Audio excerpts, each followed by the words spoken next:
જય દ્વારકાધીશ મિત્રો, કહેવાય છે કે સારો મિત્ર તમારી દવા જેવું કામ કરે છે। જો તમારા જીવનસાથી તમારી વાત સાંભળે અને તમને સમજવાની કોશિશ કરે અને તમારી પરિસ્થિતિ પ્રમાણે આગળ વધવાની સલાહ આપે તો તમે સમજો કે તમારા માટે ફક્ત તમારા જીવનસાથી જ નહીં પરંતુ એક સારા મિત્ર પણ છે, એક સારા ચિકિત્સિત પણ છે। આવા મિત્રની સલાહ તમને દરેક મુશ્કેલ પરિસ્થિતિમાં બહાર કાઢવાનું કામ કરે છે। શું તમને અથવા તમારા જીવનસાથીને લગ્ન પછી પણ ચોક્કસ વિષય પર ચર્ચા કરવા માટે અન્ય કોઈ મિત્રની જરૂર પડે છે કે પછી હંમેશા તમારી વાત ધીરજથી એકબીજાને કહી દો છો? તેથી તમે ખાતરી કરી શકશો કે તમને તમારો શ્રેષ્ઠ મિત્ર મળી ગયો છે। તમારો પાર્ટનર ફક્ત તમારો બેસ્ટ ફ્રેન્ડ જ નહીં, તમારો બેસ્ટ મેન્ટર પણ છે। આ સ્થિતિમાં ભલે તમારી સાથે ઓછો સમય વિતાવે પણ તમારા બંનેના વચ્ચે વારંવાર ઝઘડા થતા હોય, પરંતુ આવા કપલ એકબીજાના બેસ્ટ ફ્રેન્ડ બની જાય છે। જ્યારે તેમની સાથે વાત કરતા કોઈ સંકોચ ન રહે, દરેક સંબંધની ગમે તે વાત ગમે તેવી હોય પણ બીજા કોઈ વ્યક્તિની જરૂર પડતી નથી અને વ્યક્તિ સામે એકબીજા પર વિશ્વાસ કરીને પોતાના મનની વાત કહી શકે છે, તે સંબંધને મિત્રતાની શક્યતાઓ પણ ઘણી વધી જાય છે। તેથી જો તમારા જીવનસાથી તમારી મહત્વાકાંક્ષાઓ, સપનાઓ, ભાવિ પ્લાનિંગ, ઓફિસમાં સાથીદારો અથવા સંબંધ અને તમારા મિત્રો સાથેના સંબંધ પણ ખુશાલીથી વાત કરી શકો છો અને આમ કરતી વખતે તમે તેનાથી ડરશો નહીં।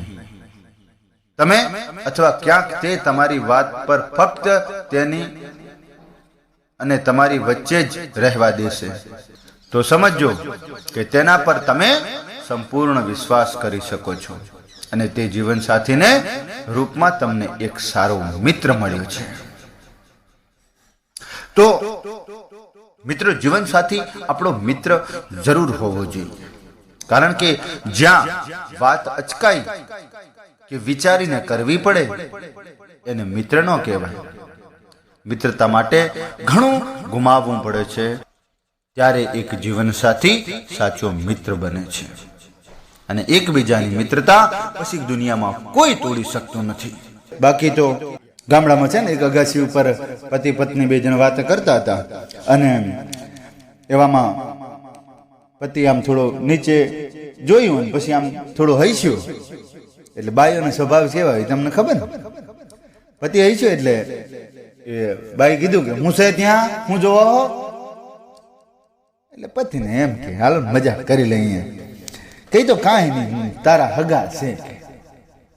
આ હા, એટલે એવલી બાઈ છે ને હરખ ગેલી થઈને બિચારી આમ નીચું વળીને જોયું તો ગધેશ, અને ગધેડો ફાળ્યો, બાઈ નો મગજ ગયો। બાઈ તરત લાજ કાઢી ગઈ। પતિ કે હું થયું, કેમ લાજ કાઢીશ?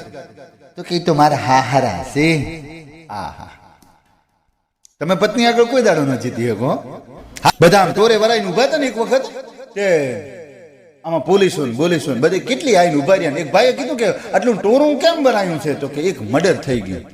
કનું મર્ડર થયું? તો કે એક પત્નીએ પોતાના પતિને ઝીકી દીધી। અરે પણ કે કેમ? તો કે પોતું કરેલું હતું ને એમાં પતિ હાલ્યો કે પત્નીના હાથમાં બીજું કાંઈ નતું, શરીર છૂટી ઠોકી દીધી, ન્યા પડ્યો બહુ। તો પણ કે પોલીસ કે અહીંયા કેમ ઉભી? પોલીસ વાળા કેમ નહીં? તો કે હજી પોતું હુકાયું નહીં। હા, પોલીસ પણ બીવે। આ તો આ અત્યારની જનરેશન એવી છે।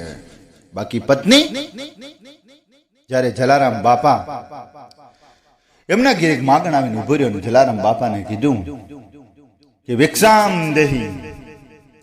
બાપા જલારામ બોલ્યા, શું જોઈએ છે ભાઈ? કઈ ખાવાનું જોઈએ? તો કે ના, મારા શરીર ઉપર આ કુષ્ઠ રોગ છે, મારા શરીરની અંદર આ રક્તપીડ રોગ છે, મને તારી પત્નીને સેવા કરવા મૂક। સાહેબ, એ જલારામે માતા વીરબાઈને ઘરમાં જઈને કીધું કે સાંભળો છો? તો કે હા. એક કે સાધુ આવ્યો છે અને એ તમારી માગણી કરે છે. આહા, વિચાર કરો મિત્રો, આ ભારત ભરની નારીને ધન્યવાદ ઈ આપો કે ઈ એક શબ્દ પણ બોલ્યા વગર ત્યાંથી હાલતી થાય છે. વીરબાઈનો હાથ આપી દે છે, છતાં પણ કાંઈ ન બોલે. આ સ્ત્રી. એક દિવસ ભગવાન શંકર ને માતા પાર્વતી આકાશ માર્ગે આ પૃથ્વીને જોવા માટે નીકળ્યા છે. માતા પાર્વતીએ એક કઠિયારાને જોયું અને કઠિયારાને જોયું. માતા પાર્વતીને દયા આવી કે ભગવાન કે હા કે આ પેલા કઠિયારાની બાપડા આવા બળબળતા તડકાના કે જોજો કે બાપડા કેવી મજૂરી કરે, આમને એક વરદાન આપી દો ને તઈને તો એમને જીવન સુખી થઈ જાય. તો કે રવા દો. કે ભગવાન શંકરે માતા પાર્વતીને કીધું કે એમના ખિસ્સા કાણિયા છે, એમને કાંઈ નથી દેવા જેવું, એ જે કરે છે એમના કર્મ બરોબર કરે રહ્યો. તો કે ના, તમે આપી દો. તો કે નહીં આપું. કે માતા પાર્વતી કે તો મારે તમારે મેળ નહીં આવે. જો હવે ભગવાન શિવજી કે હાલો દેવી તમે કહો એમ, હાલો નીચે જઈએ. આવીને જંગલની અંદર આ કઠિયારીને એનો છોકરો 3 જણા લાકડા કાપતા હતા. ત્યાં આવીને ભગવાન શિવજી બોલ્યા કે હું તમારી માથે પ્રસન્ન થયો છું, તમારે જે માગવું માગી લો. અને ભાઈ પહેલી શકરી આવી, જે પેલા કઠિયારાની પત્ની, એનું નામ શકરી આવી કે ભગવાન મને કે એક વરદાન આપી દેતા હોય ને, જો મારું વરદાન તમારે જો પાસ કરવું હોય ને તો ઈ કરજો કે મને એટલી રૂપાળી દૂધ જેવી બનાવી દો કે જગન બાપા મને રોજ કાળુડી કે છે ને નો. હમ તાણા ભગવાનને તો ભાઈ તથાસ્તુ કહી દીધું ને. એ તો રૂપનું સુંદર થઈ ગયું. ત્યાંથી ઘોડેશ્વર રાજા નીકળ્યો. રાજાએ જોઈ તો એને હાથ પકડીને ઘોડામાં ચડાવી દીધું. એટલે જગન બાપુ કે ભાઈ સાહેબ મૂકી જો ને ભાઈ, મારું બૈરું છે. એટલે કે તારું બૈરું આવું હતું છે? તો રાજેન્દ્ર હોણી છે કે શકરો કે ભાઈ સાહેબ મારું બૈરું છે. તો કે ના, આ રાજેન્દ્ર હોણી છે એમ કરીને ઉપાડીને લઈને જ્યો. આન ભાઈ પછી જગાન બાપુ, એનું નામ શકરો, એને કીધું કે હે ભગવાન, જો મારું વરદાન બાકી હોય ને મને કાંઈ દેતા હો તો જગાની માથેની ગજાડી બની જાય. ગજાડી બને એટલે રાજાએ તો ધક્કો મારીને ભૂઈ પાડી. અને ભાઈ ટોટિયા ખંચેતી આવી ભાઈ ગજાડી અને જગાન મોઢું સાટવા માંડી. જગાન બાપા કે જગા કે હા કે તું થોડુંક પોછરું માગજે, નહીં તો તાર મોયરું ભરાતું હ, તારે લગ્ન થતો હોય છે, આ સોરીમાં આવીને તાર મોઢું સાટશે, આપણું હું આબરૂનું. તો કે એ વાત હાસી. જગો કે હે ભગવાન, તમે જો મને કઈ વરદાન આપતા હો તો મારી બા જેવી હતી ને એવી ને એવી શકરી બનાવી દે. અને ભાઈ તથાસ્તુ ભગવાને તો કહી દીધું. હતા નહીં ખિસ્સા કાણિયા. શંકર ભગવાને માતા પાર્વતીને કીધું કે તમે જોયું દેવી, જેના ખિસ્સા કાણિયા હોય ને એને આવું જ હોય. એટલે કહીએ છીએ કે હરિની હાટડીએ મારે રોજનું હટાણું, જોયું નહીં મેં તો ટાણું કે કટાણું રે, હરિની હાટડીએ મારે રોજનું હટાણું. ભગવાનની હાટડીએ મારે રોજનું હટાણું. ભગવાનનું નામ દરરોજ લેવું. એક ભાઈ આગળ જતા હતા, ત્યાંથી પછી બીજાના ઘરમાં ગયા એટલે કૂતરાએ આમ આડા કાન કર્યા એટલે ભાઈ બૂમ પાડી કે ભાઈ આ કૂતરું કે કહેતું નથી ને? તો કે આજે જ લીધું અખતરો કરબો.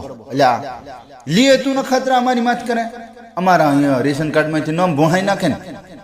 આહા, એક ભાભો પોતાના ઘરની અંદર પડે, આળસ્યું ભાભો ઘરમાં ખાટલામાં પડ્યો બસ, એ પાણી લાવો ને એ સા લાવો, આમ બધું કરતા હતા. અને એવામાં એક દિવસ કૃષ્ણ ભગવાનનું રથ નીકળ્યું અને ન્યા એના ગામના એના ખાટલાના બરોબર સામેથી એને નીકળ્યો અને પેલા એ બૂમ પાડી ગાવાનું શરૂ કર્યું કે રાધાજીના ઘર બસવાડે ધીન તક તક ધીન ધીન તક તક ધીન ધીન તક ધીન. બાભાને એમ થયું કે આ રાધાજીના ઘર પછવાડે કોક જમાવટ છે. બાબો થોડો ઊભો થઈને આગળ ગયો એટલે રથ તો પહોંચ્યું છે છોટે તો બાબો દોડ્યો પાછળ અને ન્યાય એને પાછું ઉઠાયું કે રાધાજીના ઘર પછવાડે કૃષ્ણ કનૈયો ઊભો ઊભો તક ધીનક તક ધીન. બાબો એમને આગળ નો આગળ ખેંચાઈ ગયો કે આ કઈક જમાવટ છે. શું જમાવટ છે એ જાણવા માટે પાછો આગળ ગયો અને ભાઈ ગોમના શેવાળે પહોંચ્યો અને શેવાળે પહોંચતો એને પાછું ઉફાડ્યું. રાધાજીના ઘર પછવાડે કૃષ્ણ કનૈયો ઊભો ઊભો ઊભો ઊભો ઊભો ઊભો વાંસળી વગાડાડે. અન બાપાનો મગજ હલ્યો ભાઈ કે હું કોઈ દાડો કૂતરાને ગરવા ન દઉં અને તે મને આટલા સુધી આમ દોડાયો. પેલા કેવું જોઈએ ને ત્યાં ચોકમાં આવ્યો ત્યાં કહી દેવું તું ને કે ભાઈ ઉભો ઉભો વાંસળી વગાડે. આટલા સુધી દોડાયો ખોટો. પણ એ લાલચી માણસ આવી રીતે જ દોડતા હોય છે. કારણ કે લોકોને જાણવા માટે એ 2 કિલોમીટર સુધી હાલી જાય. કારણ કે આવા ચૂંટી ચપટી વાતો મોજીવાનું જીવન હોય. જીવન એક ભગવાને આપેલી અનમોલ ભેટ છે જેને જીવી લ્યો તો આ જિંદગી એક સ્વર્ગ છે. ન જીવી શકો તો એ નર્ક કરતા પણ ભૂંડી છે. કારણ કે સ્વર્ગ અને નર્ક ક્યાંય આપણે ઉપર જોયા નથી પણ જે છે એ આ જ જન્મારાની અંદર છે. 3 વૈજ્ઞાનિકો અલગ અલગ ભેગા થયા. એમાં એક ગુજરાતનો હતો. એણે કીધું કે અમારે ગુજરાતીમાં લાખો રૂપિયાના ખર્ચે ફિલ્મ બનાવે અને એ 3 કલાકમાં પૂરી કરી નાખે. લાખો રૂપિયાના ખર્ચે ફિલ્મ બનાવેલી 3 કલાકમાં પૂરી કરે. તો બીજો વળી કે અમારે હિન્દી ફિલ્મ બનાવે ને તો કે કરોડો રૂપિયાના ખર્ચે બનાવે અને 2.5 કલાકમાં પૂરી કરી નાખે. તો પાછો ત્રીજો વળી કે ઇંગ્લિશ ફિલ્મ અમારે બનાવે ને ભાઈ તો કે ખરબો રૂપિયાના અજબો રૂપિયાના ખર્ચે બનાવે એક ફિલ્મ અને 2 જ કલાકમાં પૂરી કરી નાખે. અને એક ગામડાનો ભાભો બેઠો બેઠો સાંભળી ગયો કે ભાઈ અમારો ભગવાન એવી ફિલ્મ બનાવે કે 70 વર્ષની ફિલ્મ 1 જ મિનિટમાં પૂરી કરી નાખે. કે પેલા વૈજ્ઞાનિકે કીધું કે કાકા એનું પ્રમાણ આપો. કઈ રીતે? અમે બધાએ પ્રમાણ આપ્યું એ રીતે તમે પણ પ્રમાણ આપો કે કઈ રીતે તમારે આવી રીતે પૂરી કરી નાખે છે. તો કે મારો ભગવાન જે અખિલ બ્રહ્માંડનો માલિક બેઠો ઈ 70 વર્ષ સુધી આ ફિલ્મ જે બનાવે છે 70 વર્ષ કે 80 વર્ષ જેટલો બાપો જીવે એટલા વર્ષ. અને જ્યારે મરણ પથારીએ પડ્યો હોય ને ઈ 1 જ મિનિટની અંદર એને આખું 70 વર્ષનું ધડિંગ ધડિંગ ધડિંગ ધડિંગ ધડિંગ બતાવી નાખે. તો બોલો આપણે કહીએ ને ઘણી વખત દાદા બોલતા નથી પણ દાદા બોલતા નથી, દાદા ફિલ્મ જોતા હોય છે. જે જે કર્યા હોય, કાળા ધોળા કર્યા હોય, કોઈના હારા કર્યા હોય, કોઈના બૂસ માર્યા હોય, એ બધું ઈ સમય બધું દેખાઈ જાય. એટલે તો કીધું છે કે આનંદ કે કર માણદા આ તો માણહે ફેર 1 લાખો દેતા ના મળે ને 1% ના તેર. ગાંડીવગીરની અંદર તમે જોવો ને તો હચમચી જાય એવા સિંહ હોય, આપણને જોતા બીક લાગે એવા સિંહ હોય. ને એવામાં એક નાનકડા ગામડાની અંદર પાદરમાં સિંહ પડેલો, બીમાર હાલત, આવે છેલ્લી કક્ષામાં. અને એમાં કોઈકે ગામમાં આવીને કીધું કે ભાઈ એક સિંહ પડ્યો છે કે હાવ મરે એવી હાલતમાં છે. તો ગામવાળા જોવા ગયા કે એમ કે જોઈ આવીએ કેવો સિંહ છે. તો એમાં 2 ગોળીઓ લઈને એક ભાઈએ ઉભી પડ્યા. તે ઘોડીએમાંથી ચાલતા ચાલતા બીજા ભાઈએ કીધું કે તમે શું કામ આવો? તો કે સિંહ ક્યાં ઊભો થવાનો છે, મરણ પથારીએ પડ્યો છે ને. પણ ગાંડીવગીરનો સિંહ પડ્યો તો તે બધા જોતા હતા ને એવામાં કોકે પૂંછડો સિંહને અડ્યું છે. સિંહને ઊભો થયો ભાઈ અને ગ્યાં કર્યું ને એવામાં તો બધી પબ્લિક ભાગી. પણ જે પેલો ઘોડીઓ લઈને ગયો હતો ને એ ભાઈની ઘોડીએ પડી હતી ને બાકડદંગ કરતો ભાગ્યો. આમ 1.5 પગો હાલે હો ભાઈ. આહા ગાંડીવગીરના સિંહની શું વાત કરવી તમે? એમ ઊંચા કુળનો આદમીને કરે ને નીચું કામ.